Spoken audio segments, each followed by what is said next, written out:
So as a diagnosed narcissist, one of the things about my wife that used to get on my nerves was that she was different in public. Like we would go to different places and things like that, and she would be fun and bubbly and be the person that I met and the person that I fell in love with. But when we get home, it was a whole different person. Like she'd be a shell of herself. She wouldn't talk. She would kind of retreat within herself and was just different.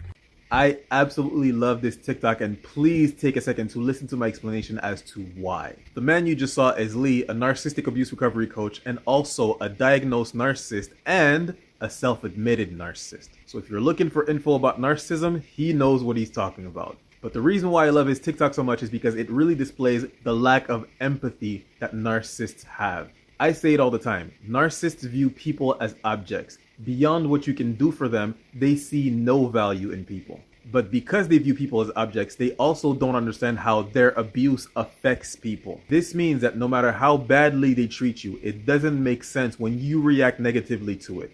As Lee said, rather than thinking about how he was abusive to his wife, all he could see is that when they're alone, she's quiet, she's not talking very much, but when they're in public, she's bubbly and happy. And rightfully so, that pissed him off, but before therapy, he didn't understand how he's the one causing it. Seeing people as objects is a very hard concept to understand for people who don't have narcissistic personality disorder. So let me give you an example as to how that works. If you were to buy a hammer and then use that hammer and after a while it breaks, think about what your thought process would be in that situation. You may think, wow, this hammer sucks. You may be bummed out because now you got to get a new hammer. You may even get mad because why is the hammer breaking? Never would it occur to you that you have been abusive to the hammer by overusing it or misusing it. And of course you wouldn't.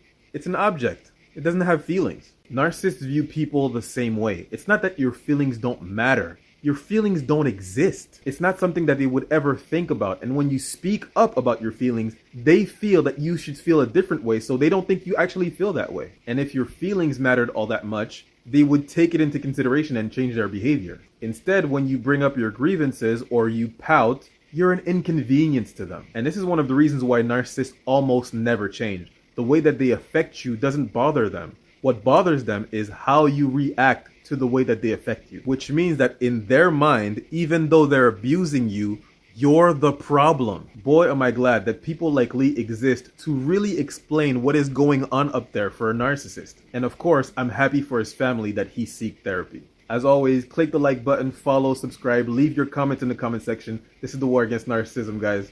Salute.